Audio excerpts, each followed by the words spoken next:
thank you to Amine and Andrea for joining us today. And today in this first part of our webinar, I really wanted to look at the hospitality sector, but in specifically the restaurant sector. And are we okay, Anne? Yeah. Yeah, good. All right, excellent. So if I can just turning to Andrea and Amine, Andrea in particular, just first off, could you just tell us a little bit about your own business, about how lockdown has been for you? Obviously, 14 weeks with no trading, and how you are looking to respond. I would like to say it was catastrophic when it happened, but it became our new norm. Keeping in touch with the staff was the only thing I could really do via Zoom meetings, and giving them an open ear, and I knew as much as they did at that time. As a business owner, it's the first time I didn't know where my destiny was going or where my train was taking me. It was in the hands of COVID and the government, and then it was time to take back some control and understand, when we came out of this, what we needed to do. So in Liverpool now, I have 3 sites. I have 5 sites outside of Liverpool. And in Liverpool, our footprints don't allow us to open even with 1 metre plus rules. So we've just innovated and we've pivoted really.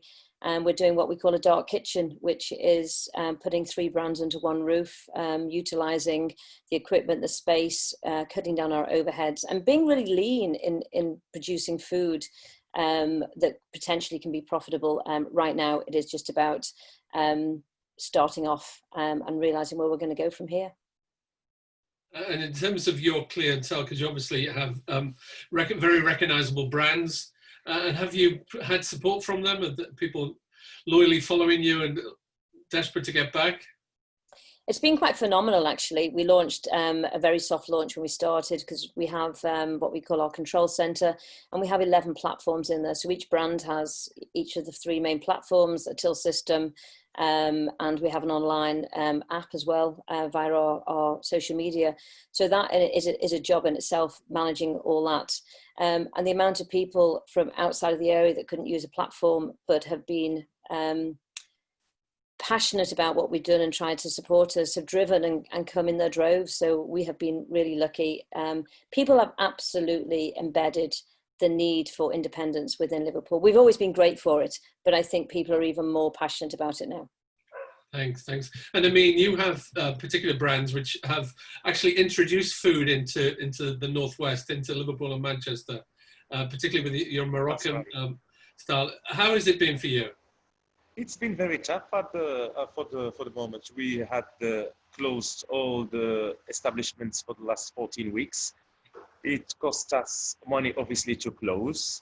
I mean, we had the help of the government in terms of the furlough for the team and everyone, but we had other few issues. Obviously, as you all know, and all the people know, that the hospitality industry is the UK biggest employers. It employs 3.2 million people, and obviously brings into the UK economy, 180 billion to the economy every year. But we were the worst hit, really, because we were the first one to close, and we are the last one to open in the same time. And obviously in our sector, everything is linked. The restaurants obviously are linked with the travel and tourism, with the events in Liverpool, with the rooms in Liverpool, with everything. And I mean, what we did in this period is we prepared everything. We renovated the places, we did the maintenance. We didn't stay with nothing. I mean, we worked hard. We even changed a few concepts to bring into the city, newer concepts, unique concepts as well. But in the meantime, we had a lot of followings from people and interaction with our customers. I mean, we are looking forward to the 4th of July. Half of us is looking forward to the 4th of July, but another half, it's, worrying, because, we do predict that restaurants will be busy, or more likely will look busy because of the novelty of the easing of the lockdown. So everyone wanted to go out and eat and everything. But, we shouldn't let that fool us or fool the economy, because obviously the whole business model will change. The revenue will not be the same as before due to the, social distancing. We will have fewer seats, and more extra costs will appear due to all the new regulations and the guidelines, and obviously the new PPE equipments.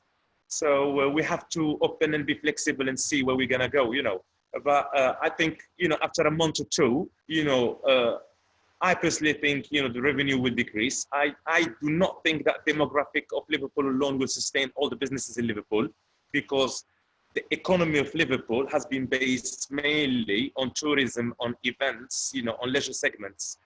So it's hard. I think we are in a bit of a tricky situation. Obviously the economy of Liverpool is mainly based on the events and the festivals and the football and tourist attractions. Add to that, I don't know if you all know about the golf. We had information from golf and from China that they will not be sending any student next year to the UK. So all the studies will be done online. So that's a revenue stream that is down for us. Yeah. We work a lot with international students. So I think that will affect the city. Yep. So that's where the governments and everyone will have to come in, to help the situation. We need to ease this lockdown. We need the hotels to have full rooms, good occupancy, so people are in the city. We need the events to go back. So it's all linked, really. It's all linked. Everything is linked. But we do appreciate the help of the government so far with the furlough scheme and the business grants, even though some businesses that they've got a higher rateable value, more than £50,000, they didn't get anything, to support them. And, some businesses, they do employ more people and they do contribute more to the economy, but they didn't get anything. So I think this is not a quick fix. I think closing down the businesses for a long time will take, it will take time. I think in order for us to survive, I think government need to look at few things and few issues that we have as a restaurateurs and cafe owners and restaurant owners. I think our biggest issue at the moment is with the landlords. It's a big thing for us because we've been closed. Some landlords are still asking for the payments. They want the payments. I think government might find solution for us, the landlord expects us to pay the full rent as soon as we open the doors, even though we're not going to be turning, what we make is revenue, doesn't mean profit, at the end of the day. So the revenue will go down, the profit will go down. So we need the government to come up with a solution with the landlord and maybe to give us 1 year or 18 months rent free. And then we can extend our lease at the end of the lease with another year or 18 months. I think that would be great to give us a breather and help us survive, because we'll have the extra costs as well. Maybe they need to look at the VAT. They need to either abolish the VAT for the first year or the 18 months, or they need to look at other example, like in Europe, in Belgium. We've got one colleague from Belgium or France, where in the hospitality industry, they've got a different scheme. For the restaurants, they've got different scheme, 5% to 10% instead of 20%. So I think that will be great help. It will help the cash flow for the restaurants to keep going. And then obviously we must, at the moment, with no flights, with all this isolation situation, I think even for hotels and for conferences, I think we must encourage the British people to spend more holiday in the UK. I mean, the inbound tourism will be great at the moment. We need to go local. We need to help the local businesses, the local independent businesses. It's important. And we need to fill hotels. So we have to promote Liverpool within the UK. That is the short term, Yeah. Thanks for that. I mean, obviously, lots of challenges for individual businesses, but for the whole of the sector. I know we'll pick up on the question of the rest of the visitor economy for the city. Andrea, if I could just ask you specifically questions about the guidance document that came out on Tuesday. How clear do you think that guidance is, and how easy will it be for restaurants to interpret that to get ready by the 4th? Well, it was a huge, lengthy document. It wasn't a quick start to tell you what you had to do. The key thing here is there was lots of grey areas, and it is guidance. And we need to embrace that, because every single premises and every single business is unique. And therefore, for the government to actually give us very specific guidelines, instruction would have been absolutely too hard to do. So we need to take that, we need to live with the grey, and we need to embrace it. We are experts in food safety, health and safety and hygiene already. If anybody can get this right, it is the hospitality industry. We are proud of the training we give our teams, from the the newest person into the building to the general managers on these sites, it's indoctrinated into them to understand food safety and health and safety and hygiene. So all we need to do is just add in the couple of measurements, which is extra hand washing, be very vigilant, and obviously there's the PPE issue, and each site has to consider what is right for them. But we do not want, as a hospitality industry, people walking into a doctor's surgery. It isn't what we're after. We want people to come in and feel that they are out and they are about to have an enjoyable experience, whether that be a food experience or a drink experience. So we're not looking for everyone to be masked up. There has to be confidence in the cleanliness procedures and the hygiene procedures.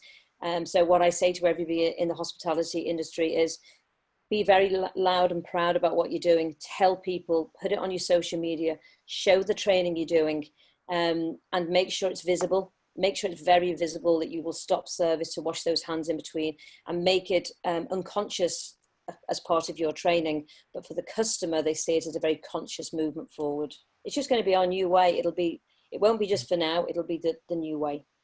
Thanks, Andrea. And just to say that the Love Your Liverpool website, which has been live and was ready and open for retail to open, will also be now having, for hospitality businesses, we will be providing guidance on there will be templates that we'll put on there for the risk assessments, and there will be signage that you can download for your premises. More of that to come. Bill, can I just say one thing that is really important for us independent owners? When you've done your risk assessment, that will be done by the business owner or somebody of senior position within business. It's really, really important that you sit and you have a collaborative chat with your staff. Your staff need to feel included in that risk assessment. Your staff need to understand that they have a voice. And if you haven't got a health and safety represent in each site, I suggest you have one. So it doesn't matter who's working in the business, they know who to speak to if they have a good idea or a concern. This is more critical than anything else we're doing, is that open, transparent communication with every single member of the team to feed up. So it's, for me, if my employees feel safe, they will make the customers feel safe. So we have to get the employees to feel safe. There is a risk, we all know that, but let's make them as safe as possible as they can be in the business. Thanks, Andrea. Thanks, Amine. And we'll stay on the panel for any questions that come up. But if I could turn to Chris. Thanks, Bill. Thanks for some great insights there. A lot of things still ongoing, isn't there, within the reopening of the hospitality sector. And I think as part of that, I think probably one of the things we've kind of picked up out of the announcement is that this is not a reopening of the entire sector. This is reopening of an element of the sector, and there are still bits, quite a long way to go.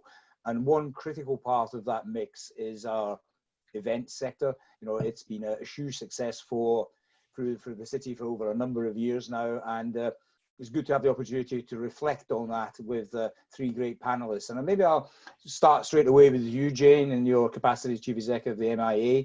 Maybe a little bit about what the MIA is all about, and also what your views are in relation to the event sector at the current moment in time, bearing in mind the announcements the other day.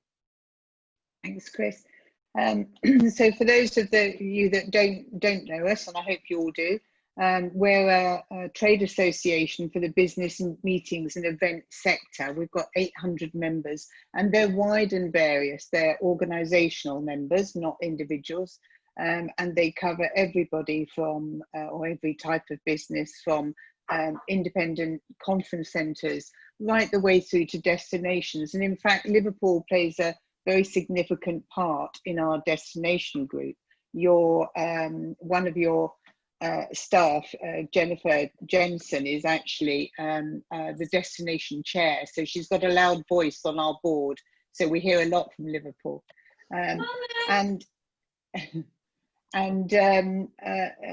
As a traditional trade association in a peacetime role, which is how I'm looking at this, we have peacetime and now we've got COVID time.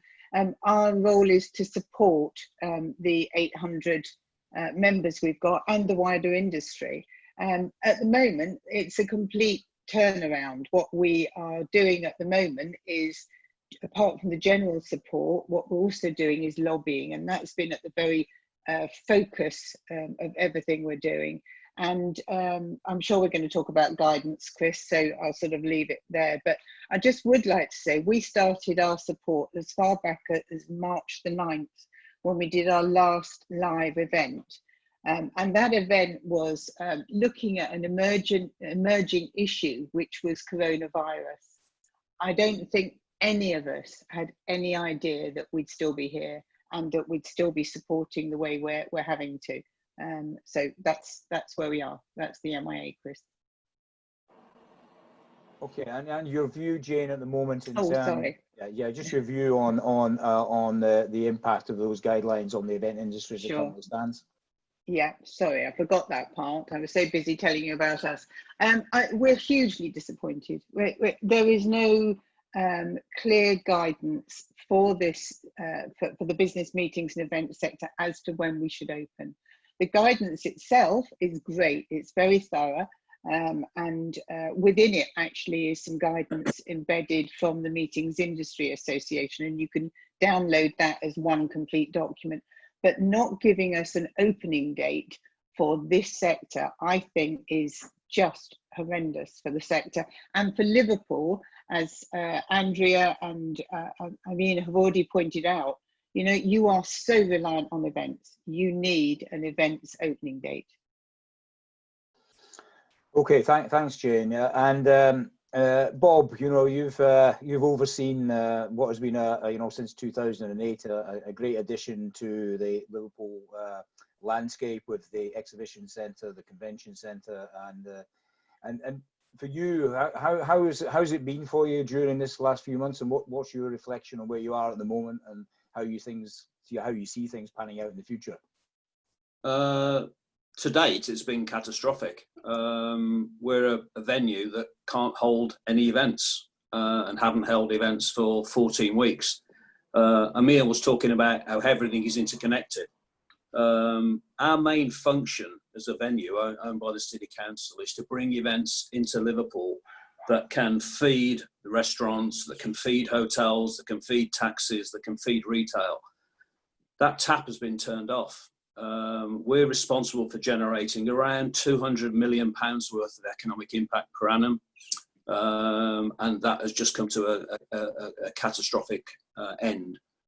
Financially for the business, I've got 120 staff on furlough at the moment, 20 staff who are working from home, constantly moving events around, events that are postponed, events that have cancelled. We're trying to move them later and later into the year.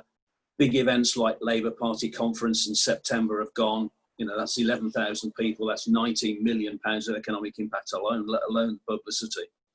So it's really backs against the walls for us. We're really struggling. We're fighting. And I think what we need to start thinking about now is how we react to that position rather than just constantly bemoaning the state we're in. It's what we're going to do about it. And from our side, we need to do more lobbying. I don't think the associations that are working really hard are being ignored by the government. I think it's shameful that they haven't given us a date for return. What can we tell our customers? So we're in this impasse, and so we need to do more lobbying of government. We need to get ready for when they do finally give us an opening date to indicate that Liverpool is a safer place. We're going to be in a very competitive market, and colleagues who've got businesses in Manchester will forgive me for saying we're going to be competing against Manchester. We're going to be competing against Birmingham, Edinburgh, Glasgow, all the UK centres, and they're after our lunch. And we need to do stuff to start to protect the business we've already got, because as we move dates, we're not necessarily able to offer the dates that our clients want going into the future. I don't think we're going to do any arena events until probably the middle of next year, and we'll be very lucky to get conferences and exhibitions up and running hopefully by the end of this year with a fair wind. But when we do that, we need to be fleet of foot in terms of capturing business opportunities that are available to us, particularly for the events sector, and they will be there. So we need to get the marketing ready. We need to get the messaging ready, and we need to be ahead of our competition in the UK. And we need some funding. We need funding to help us. It used to be called subvention, but people don't like using that word anymore. But it's about event support.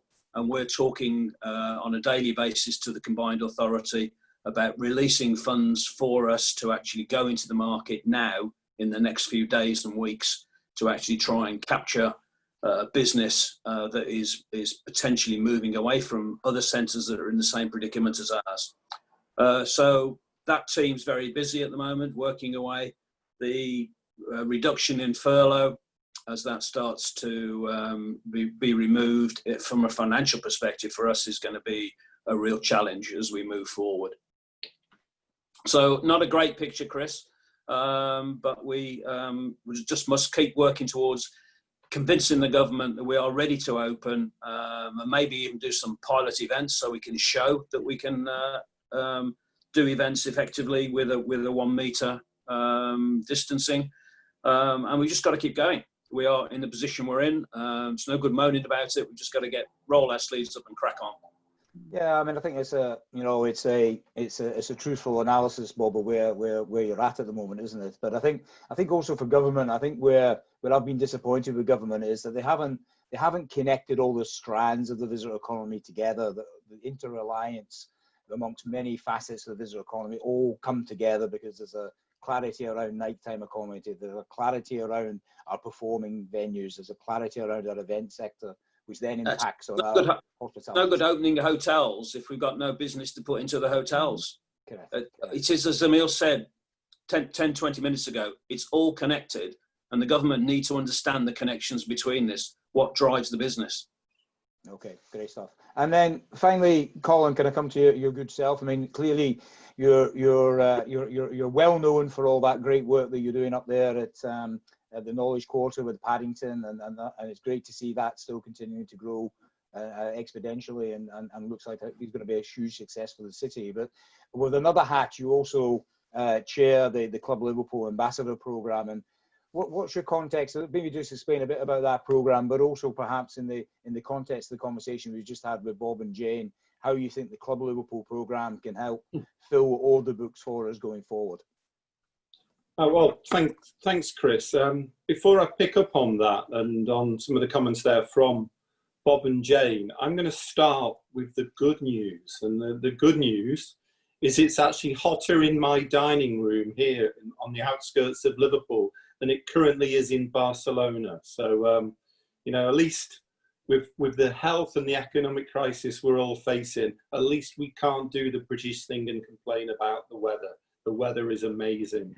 There's a lot of good news. Liverpool are, just one win now from winning the league, and the massive amount of publicity and coverage that will give the city as a global brand around the world. And we've also launched the city's economic recovery plan. We sent it to Boris at number 10 last week. It's in the press today. It's covered in all the major publications like the FT. And what that's about, and that absolutely relates to my role as chair of Club Liverpool. What that's about is building on Liverpool's regeneration. Liverpool is a city regenerated, as we all know, by culture and tourism. Our brilliant restaurants, Bakchich on Bold Street, my favourite lunchtime escape. We are the centre of the visitor economy now in the UK, and such a vibrant, thriving city.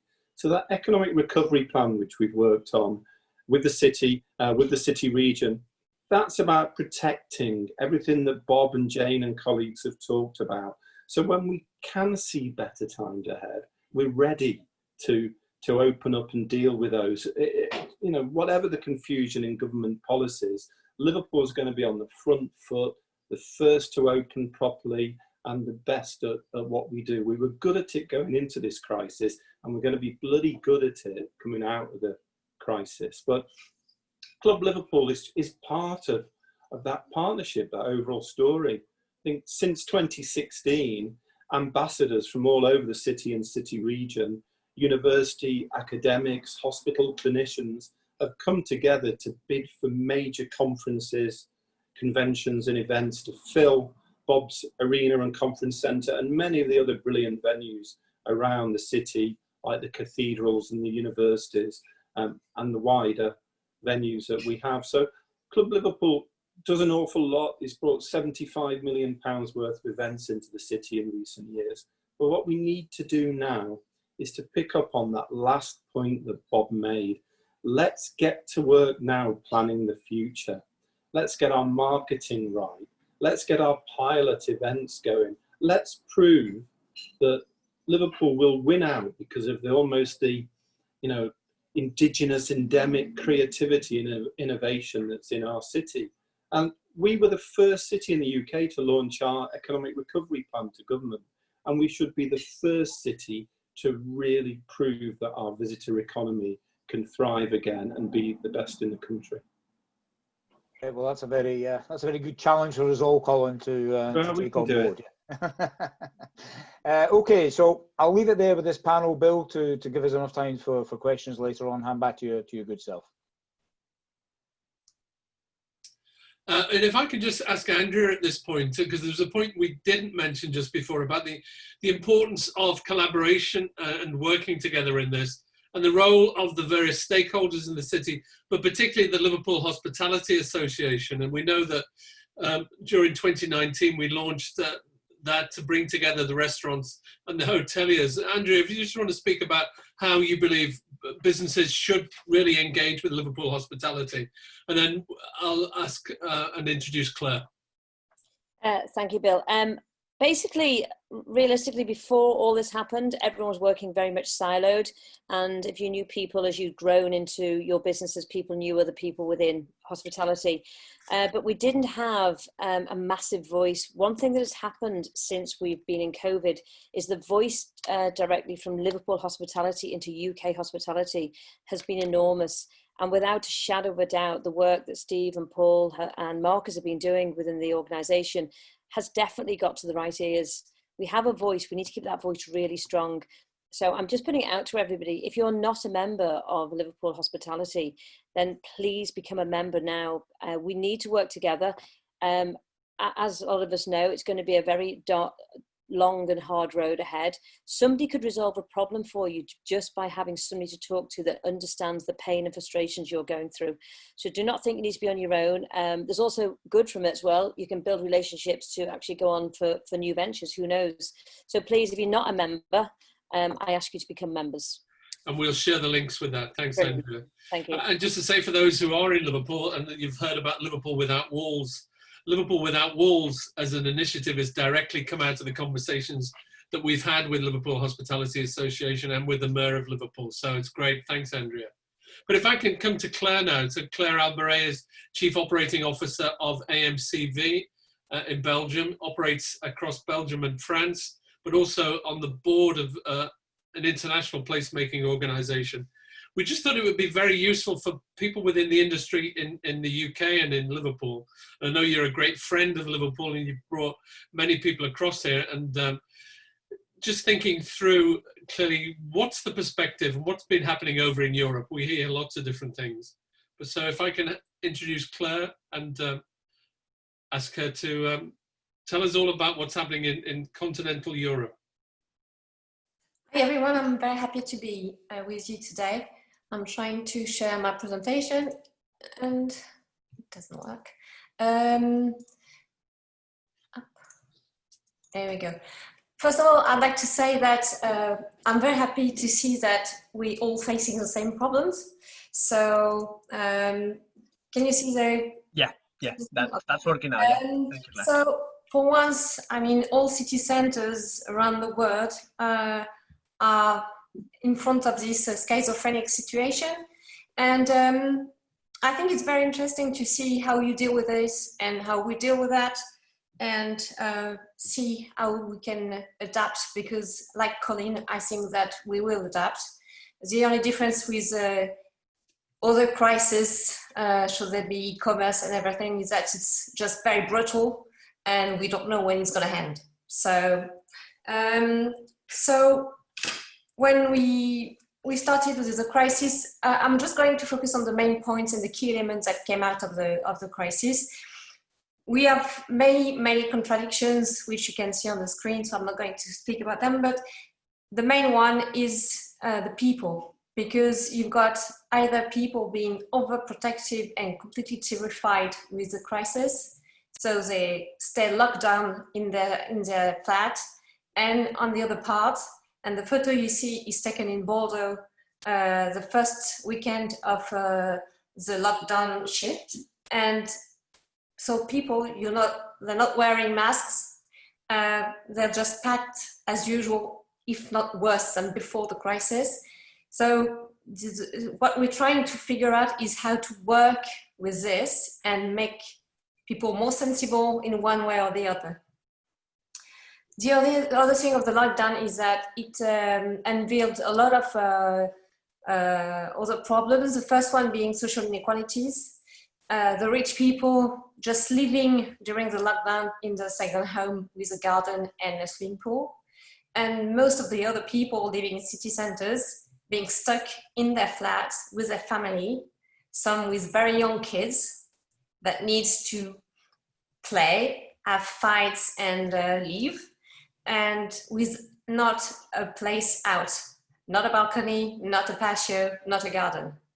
And it's beautiful outside. So basically what happened is that as soon as we were allowed to go back out, it has been a burst into the real estate with people wanting to buy a new flat or rent a new flat with an outdoor space they could rebuild to. The second problem, well, I don't know if it's a problem, but it's something we've got to deal with, is that we've seen the photo you see is taken from my flat during the lockdown. So you can see that people are hanging around, sitting on the space which they're not supposed to do, because you were not allowed to stay. You were allowed to walk around, but not stay on space. This has been worsened, I think, probably because in France, people were compelled to go out with a certificate that you had to show the police to explain why you were out. And you were not allowed to go any further than 1 kilometer around your house, which is good and bad. Good because people have rediscovered their direct environment, their direct shops, their local shops, and their local producers. So it has, in the same time, revealed public space as what I call the common good, with people using it as a sports ground, a playground for the kids, but also a place to sit and relax, have a time to read. And at the same time, it has also launched what I called proximity town planning, which is basically people being aware that everything they usually buy in huge supermarkets in outskirts, they can buy it done from their house. And we have seen that 20% of farmers in Belgium have seen their turnover double. And we've seen also a growth of 35% in organic farming. So basically, people realize that organic food is not much more expensive than the foods they buy in the supermarkets. It's closer to the house. They can buy it directly from the producer.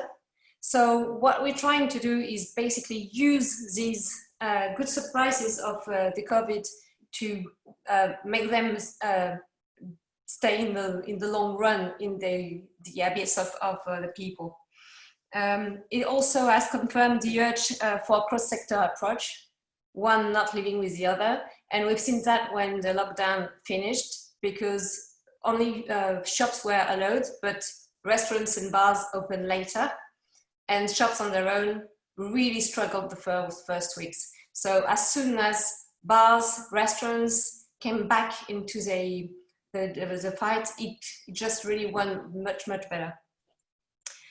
I'm not going to spend hours on this one, but basically what we tried to do is, as soon as we got out of the lockdown, is try to see how partners were doing, their health status, also list what kind of means were available in terms of human resources, skills, and finance, loans from the governments.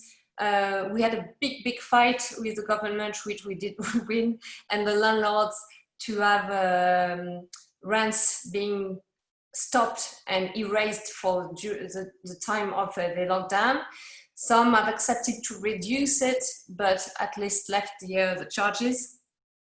And also, as I said, trying to capitalize on the good surprises of the COVID, which means that we're trying to support the local productions and local units to start within the shops and keep on doing the deliveries and short circuit. How do you say that? I don't know. Local distribution channels. Sorry, to keep going. The first measures are more linked to what we need to do for people to feel safe.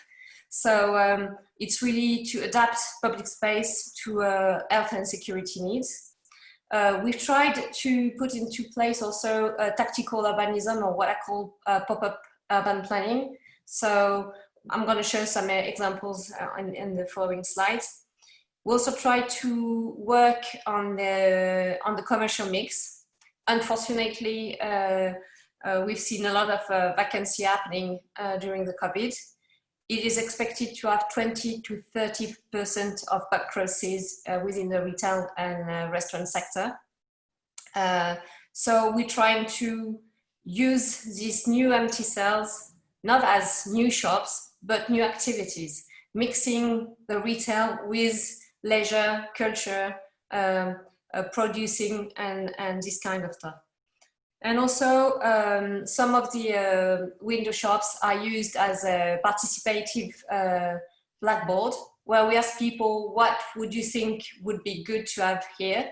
And so they can interact with the blackboard and say what's going on. We've saw also that some new brands are trying to come in the city center, so we benchmark these brands and directly solicit them so they can back in our city centers. So that's mainly the both measures that we're trying to do. This is the kind of stuff we have now. So it is effective, but it's not very inviting.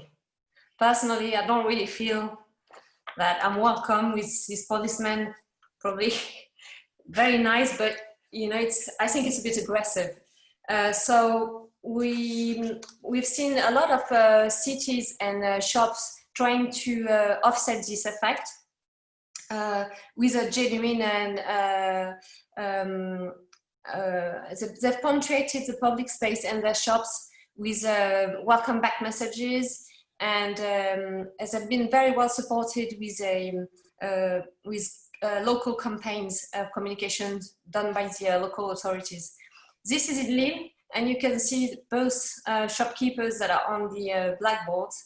They are real shopkeepers, so basically if you go in Lille, you can meet the guy on the left and you can meet the woman on the right. So the city had a really strong interaction with the restaurants and the retail during the COVID to see how to help them. We've seen a lot of collaborative platform also. One of the restaurant owner has launched a platform that invited people to give money during the COVID to spend later. So it worked really well, and now people have like 1 year to spend it. The advantage that for £5 that you spend, you're being offered £7 on site. This is another example of all the shops customizing to their own brand the sanitary measures, trying to be fun, with more or less success, but at least so people can feel a bit safer on public space. You can see people queuing here. I've put two different things. On the left, you've got a department store that was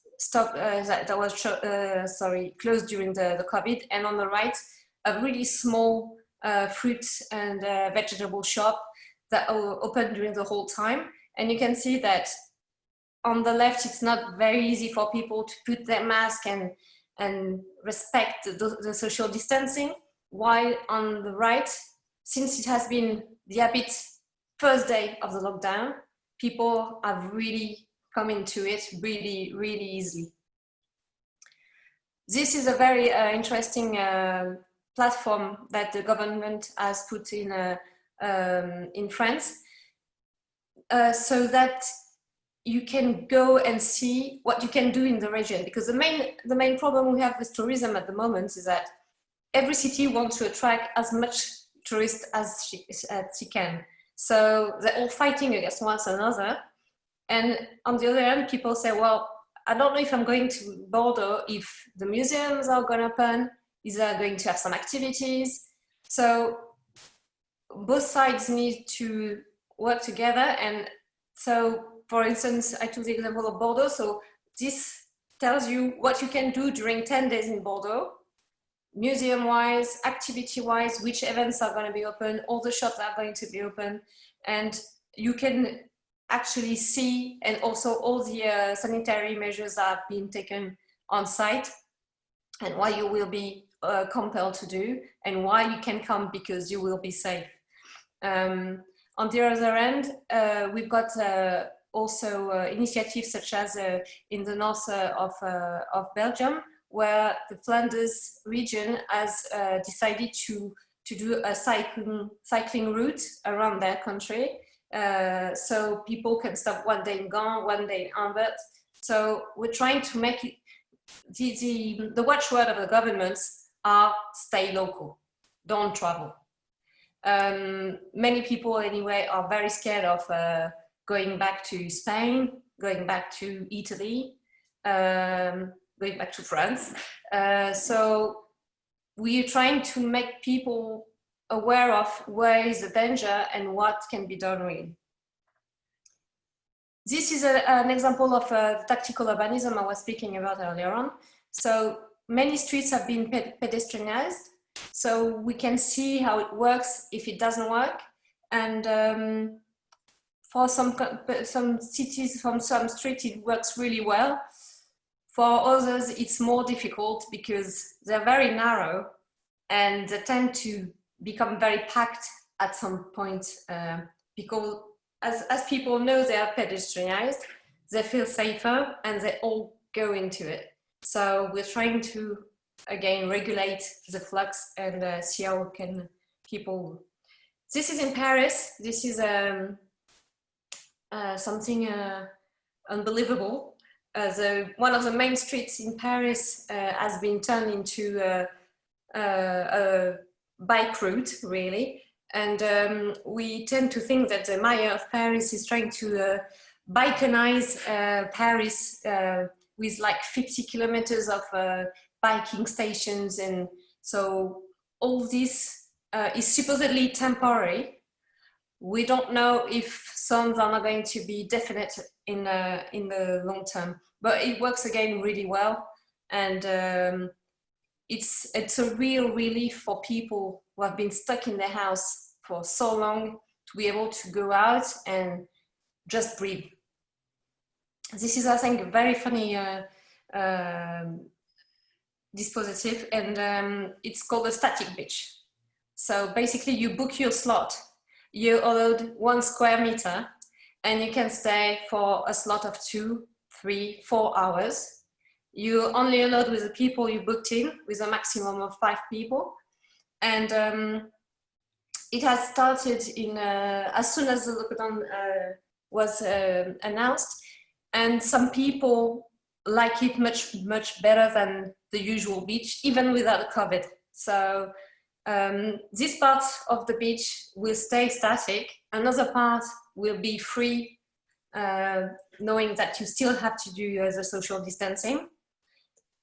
And this is on the contrary. Sorry, I didn't have people on the photo. This is a dynamic beach. So here you can't stay immobile.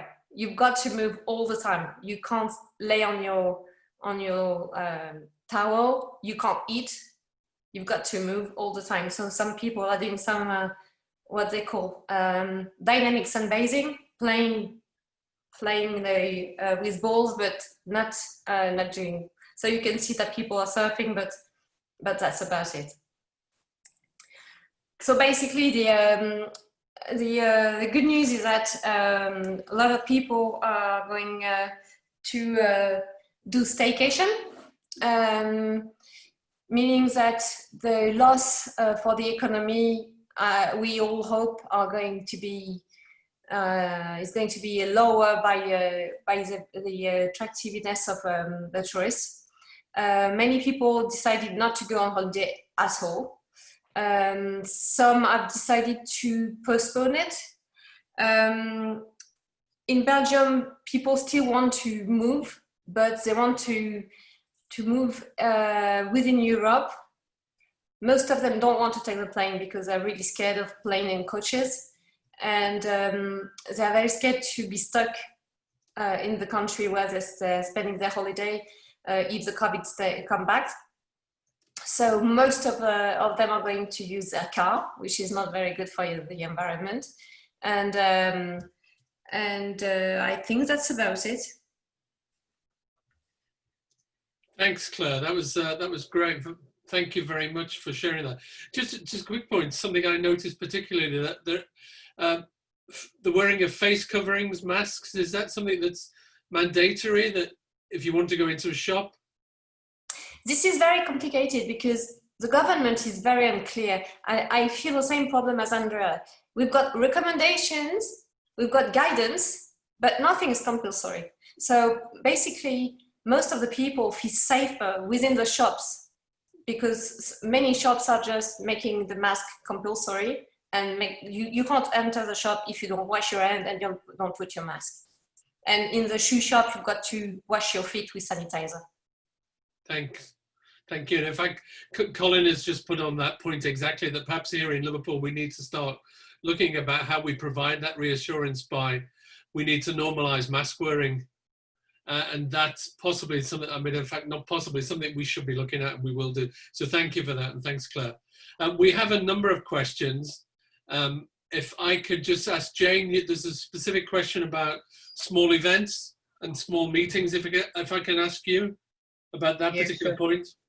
Yeah, absolutely. So whilst the guidance from the government is very thorough, there are some areas that aren't completely clear. And this guidance around the 30 for weddings is one of the big issues. So we've been trying to get to the bottom of this, and the information out of DCMS is 30 relates to weddings, and that is the ceremony, not the party.